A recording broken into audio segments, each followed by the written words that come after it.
All right. Welcome back. Welcome to lesson 6, keeping up the momentum. How excited are you to be here? This is the 6th lesson out of 12 lessons, and you have learned a lot at this point in time. So, why don't we just get to it? All right. Keeping up the momentum.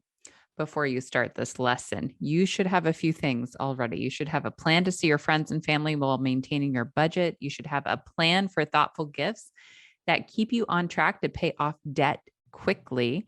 You should have your talking points for the next time a friend or family member asks for financial help as well. So make sure you do your homework, make sure you are following along, or else this could get a little bit overwhelming. I don't want it to be overwhelming. This should be a step-by-step process that helps you get out of debt for good. So go ahead, go back, do your homework if you haven't done it yet. And if you have, great, let's move on. Please remember, please remember to take any questions to your group financial coaching sessions. You get 2 per month for the 6-month subscription. So come on, guys, bring it on over. I also want you to acknowledge your success. All right. You've built a budget. You're learning to follow a budget. And now it's starting to get hard. So, this whole lesson is going to be about momentum and keeping it going forward. The biggest downfall to anyone's debt free journey is not interest rates, it's not inflation, it's nothing external, it's themselves. So this whole lesson is about overcoming your own self-doubt, overcoming your slowdown in momentum so that you can keep it going and get out of debt, actually get to the finish line.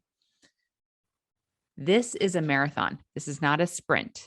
So let's talk about how you can keep up your momentum. When I first start coaching people, I talk through something called the motivation curve. This is the motivation curve. Okay. It starts like you saw, it starts on one end and it goes down and then it goes back up. When you first started this journey, you started right here. So you started pretty high up in motivation. You were excited to be debt free. And then in month 2, that the first one was month 1. This is month 2. You ran into some snags and you start feeling a little bad about yourself. It's hard to follow a budget.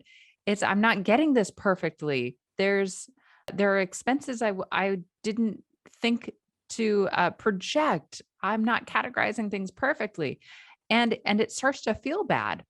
And then in month 3, you really start to miss your old life and you feel the weight of your decisions. You realize, okay, this isn't as fun as ordering out 3 or 4 times a week. This isn't as fun as I had hoped. And is this going to be my life for a long time? This is what I hear usually in month 3 when I'm coaching clients, almost every single time actually. But then month 4 happens and people get used to the changes. And you start to feel better about your future. You start realizing that, yeah, this is worth it. I've already paid off a few debts and I'm starting to feel how much more flexible I am with money. I'm starting to really get a hang of this money thing. I'm starting to see money in an entirely different way. And it keeps getting better until your mind is totally blown away by your progress. Okay. So that's the motivation curve. So if you're here, if you're following along this course at one lesson every other week, or if you're blazing through this course, then you might still be in month 1 or 2. You'll get here. Okay. Nearly everyone does. And if you work through the feelings and the crappy life situation you're in right now, you'll also get here.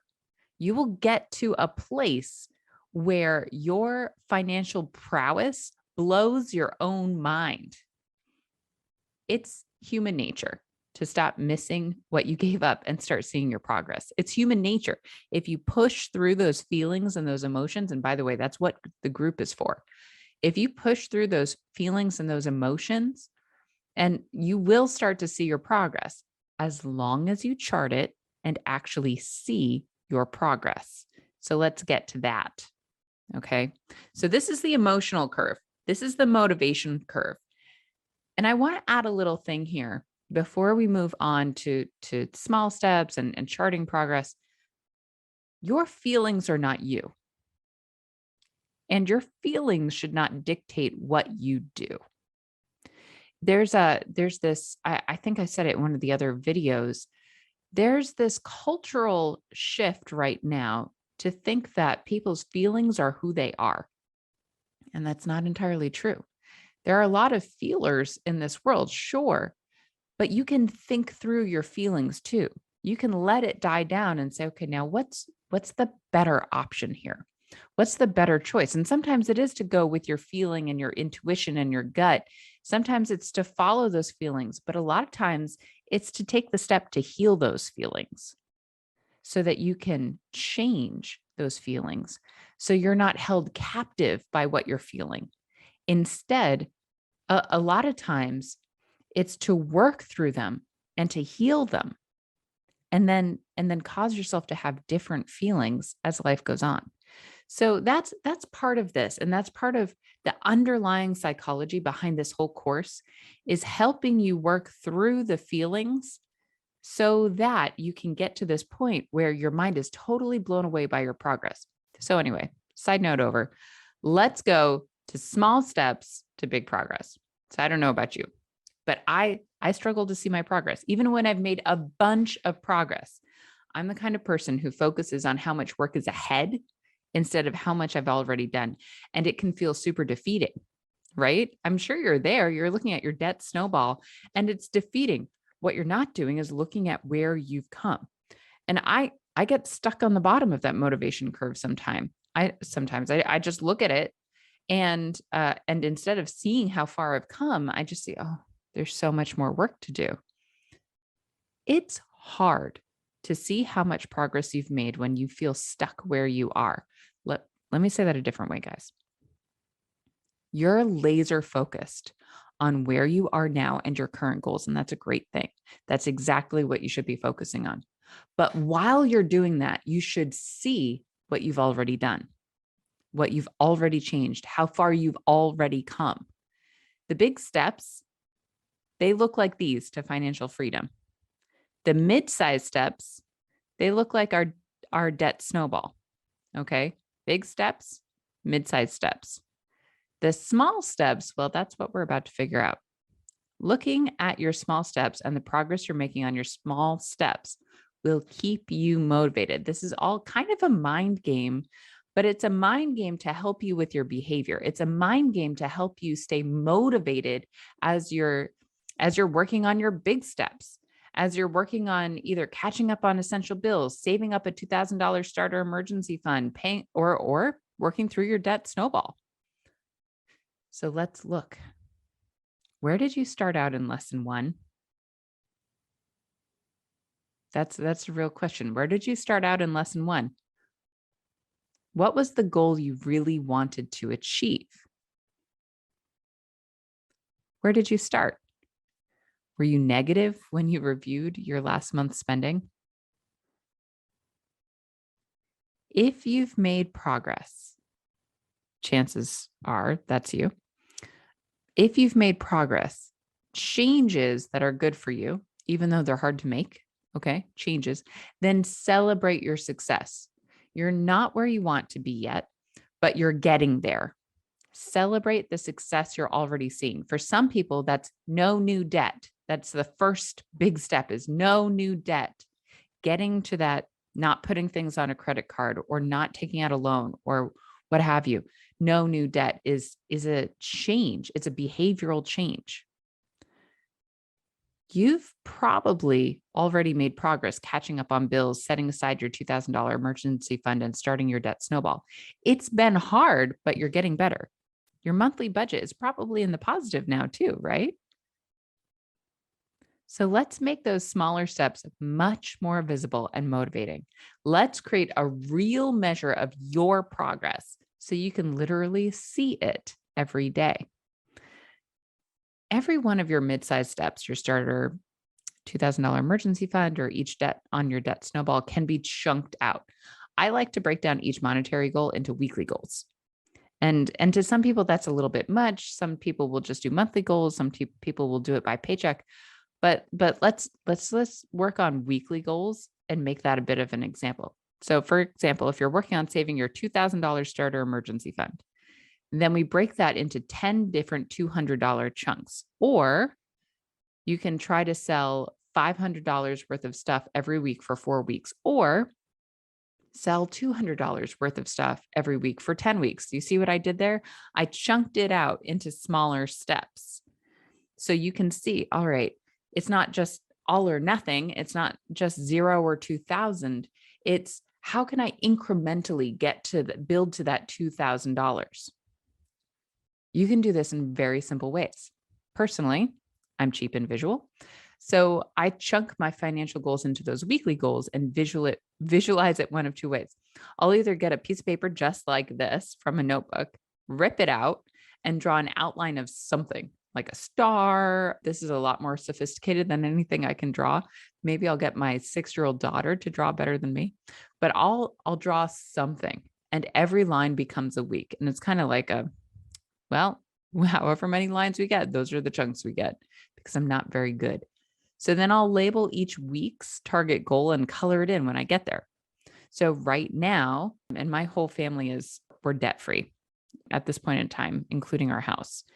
And so we use these for different things. We'll use it for saving up our vacation sinking fund or different financial milestones that we have. And we will draw on a sheet of paper, and then I will label every single week. And I think this one has 10 weeks. You can see that if you're counting and you're looking real close. I'll label every single week 10% or 1/10 of what the goal is. The second way I do this is I will download and print one of the downloadable sheets in this lesson. They're broken down in 30 different lines. So you have 30 bits of progress you can make in chart. That's one of them. This is one of them. It's just a t-shirt. So you'll see at the bottom, there's a full payoff amount over here. And you put your total up at the top and then divide by 30, and each line amount equals, however much is in there. But that's a downloadable sheet. So you can create that. You can just download and use that. And it's nice to sometimes fill in chunks, more than one chunk at a time. So, I mean, if your progress was, let's say you were trying to save or pay off a debt that's $3,000. Well, 3,000 divided by 30 is 100. So $100 is every single line. And let's say you sell something, it's $500 and you want to put $500 toward the principal. Well, that's 5 lines at a time. So excellent. Great. Now that we've gone through those details, I want to make sure that you know that every small step you take, every single line on this becomes a big leap.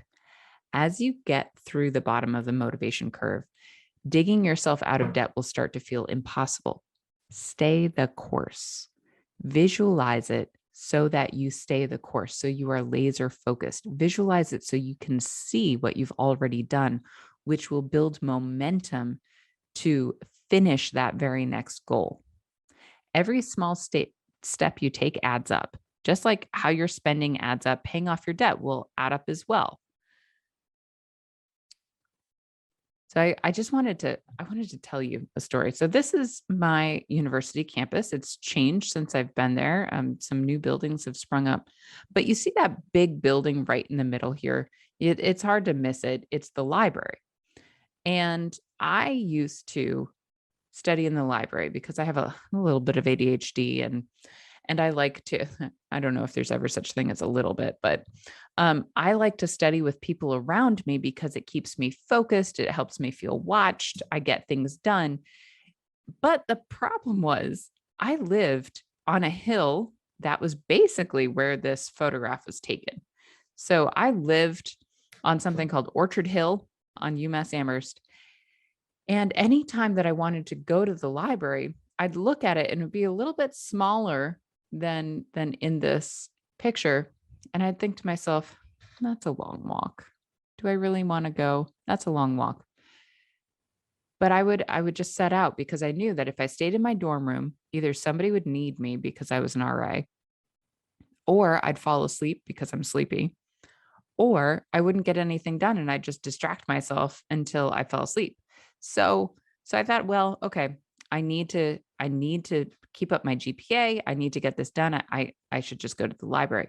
So I pack everything in my bag and start walking down that hill. And I'd look at the library. It looked so far away. But the first time I did it, I thought, oh, well, okay, that's going to take me like half an hour to get there. I'm not a very fast walker.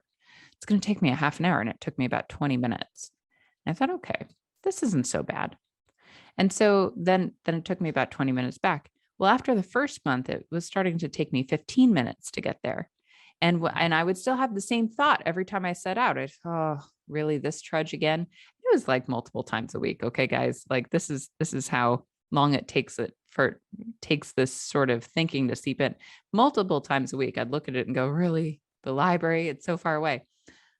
But I'd get better and better at getting there, and soon I knew shortcuts and ways that got me there faster. Soon I learned how to walk a little faster, right? And how to get there. Soon I learned that it would only take me 10 minutes. It took me half the time from the beginning. And I started looking forward to going to the library because I knew it was going to help my GPA. And I started having a study group at the library, and I started recognizing people at the library, and I started realizing all the benefits of studying in the library and getting good grades in my classes. I was really starting to feel successful, and it was all because I was able to study in the library that was a little far away. Maybe that doesn't speak to you. Let's maybe put this in a bit of a different context. Now, these aren't my feet, but these are basically my numbers. So after I had my second child by C-section, I had some really tough pregnancies. I gained a lot of weight. And I went from, I'm 5'9", and I went from, I think I was 175 pounds when I first was pregnant to about 228 pounds right after my son was born. So I was around 250 when he was born. And that's heavy, guys. That's heavy. If you don't know that. A month after he was born, after my health issues did not clear up, I started to realize that I was in trouble. I had gained way too much weight. My body was not helping me out here. I was not losing weight like a bunch of people do after they have a baby. This just wasn't happening for me. And so I buckled down, and for better or worse, and please withhold your judgment of my decisions about my own body. But for better or worse, I started counting my calories, and it was really, really hard. It was hard. And I started restricting my diet and realizing that I needed to make some decisions about what was good for me and what was good for my son. And within 9 months, I found myself at 165 pounds. And I'm not going to skip over the details here. Well, some of them, but there was no exercise involved, just a little bit of walking outside. It was purely determination, counting my calories and realizing that every pound I lost was a pound of fat off my body, was a pound of fat off my knees, was less weight that I had to carry, and the weight was breaking my body. So every day I aimed for something. I aimed for a loss. I aimed for a reduction in calories. And sometimes I made it and sometimes I didn't. But within that 9 months, I got to a loss of about 60 pounds. And that was hard. But every bite that I put in my mouth, every decision I made, my daily decisions became this big leap that I took. And people looked at me and said, how did you do it? How much weight did you lose? Oh, can you teach me how? And no, I'm not a health coach. I'm not going to do that. But this works. This works. And if this works for weight, it works for your budget. It can work for your spending too. Okay. These are your mid-sized steps. We talked about that before. These are your mid-sized steps. So how can you break down your next goal into a weekly and daily goal? That will keep you on track for your big leap. Okay. For the scale, I was aiming to lose a pound a week. And if I got better than that, I was ecstatic. And clearly it was better than that. But if I got better than that, I was very excited. So break down your next goal into weekly goals. And from there, break that down to a daily goal. That will keep you on track. So I want to break something down, because you might think, hey, we already talked about that. We talked about daily priorities and daily decisions. You remember that, right? It wasn't too long ago. It was a couple videos ago, somewhere like that. Your daily priorities, your daily decisions, what you decide is most important on a daily basis should fit into your weekly goal. So here's the difference. Your daily priority, here's the daily priority. I choose being debt-free over getting lunch with my coworkers. I'll eat my own food with them. I'll list something for sale today. Okay? Daily priorities. Your weekly goal is I will save $200 this week toward my next monthly debt payoff amount. $200. Where that's coming from, that's your daily priority. That's in your monthly plan. Okay. Your weekly goal is, can I see from Monday to next Sunday, or from Sunday to through next Saturday? Can I see from now until next week? And where can I get that $200 from? What am I going to change to make that happen? Then I want to say that this is difficult, and it's worth celebrating every single week. That's why we ask for successes, or what you're proud of accomplishing in every single group coaching meeting. We celebrate your successes with you. Every single step you in the right direction that you take should be celebrated. So you're moving forward. You're changing your life. You are pulling the life you want towards you with every decision you make now. And I want you to celebrate your success. Now, a lot of times people will say, you're asking me to celebrate my success. The way that I celebrate is spending money. How am I going to celebrate my success without spending money? Well, we're going to do this on a weekly basis. You make your weekly goal. Maybe it's $200. Maybe it's $500. I don't know what your shovel is. I don't know what your budget looks like from here right now as I'm recording this. So you break out your weekly goal and then celebrate it. And celebrating can look like a lot of things. It can look like this. And I mean, this is not me, but I'll tell you what, I kind of dance like that. Or it can look like this, celebrating your success. That's fine. Put on some music and dance. Do something that makes you feel good. And it's funny. It's a human condition. Dancing makes people feel good. Just try it. Try it. Put on your favorite song and dance and feel silly and feel good. What are ways you can celebrate your milestones without spending much money? Think of things that make you feel good and do those. Okay. Here, let me give you some examples. Okay. So when you're getting out of debt, you need to find other options to show to celebrate your success. So here's some options. You could host a potluck party. Maybe not on a weekly basis. I actually did do it on a weekly basis. You can host a potluck party. You can get a cheap bubbly. You could put your favorite song on and dance like a maniac, one of my personal favorites. You could borrow a book from the library, or rent out an audiobook on like Libby or Hoopla or something like that for free. You can tell a few trusted friends and ask them to celebrate with you. You can give yourself a small budget and go to a thrift store and get one thing. You can get your favorite bar of chocolate. You could save some grocery money for a nice meal at home. I actually used to save my grocery money for a Roomba, and I did that twice. My husband wondered where all the money came from. Well, we had beans, honey, for the last 4 months. That's where it came from. Or you could go on a lovely hike. I mean, these are just some ideas for celebrating your success in a low-cost way. So what are ways you can celebrate your milestones without spending much money? Celebrate, guys. Celebrate your success. It's important. It will help keep you motivated. It will get you out of the doldrums of the motivation curve. Celebrate when you see yourself tick in a little box, when you do well. Celebrate it, and you'll get out of the doldrums. You'll get out from the bottom of the motivation curve, and you'll start to be excited to make financial progress. So let's review what we covered in this lesson. We covered the motivation curve and overcoming the doldrums. We covered plotting your small steps to make a big leap and making that visual. Okay.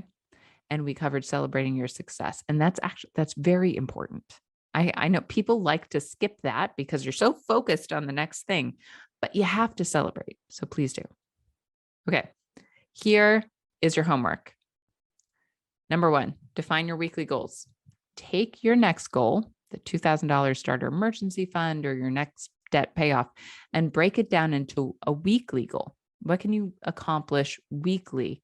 Reasonably accomplish weekly? What could you unreasonably accomplish weekly? Like what would be an excellent one that you could shoot for? How much will you save or pay off each week to crush that next goal? Put that in there on the lines. Number 2, get visual. Create or print out a visual tracker for your next goal. Put it in a visual place and use it to keep track of your progress. My favorite place that people put it is their fridge, because who doesn't go to their fridge 5, 6, 7 times a day? I mean, maybe it's just me. Number 3, celebrate your successes. How will you celebrate your next milestone? Make a plan and do it, even if it's a little bit silly. Okay. Maybe it's a picnic out. I don't know what it is. Just go do it. So this lesson is about keeping up your momentum. It gets hard when you're seeing a little progress and not a lot of progress. Remember, it took a while to get in debt. It'll take some time to get out of it. So keep going. I know you can do it. If you need help or have any questions, please join the group financial coaching sessions. We are here to help you get out of debt for good. So before you start your next lesson, you should have a breakdown of your weekly goals, a visual chart to help you track your progress, and a plan for how you'll celebrate your success. I will see you in the next lesson. It's about expense management when it comes to food. How do you keep your grocery budget low? How do you keep your food expenses low? It's one of my favorite lessons and something almost every single client of mine has needed to learn. So let's get you there. I'll see you there.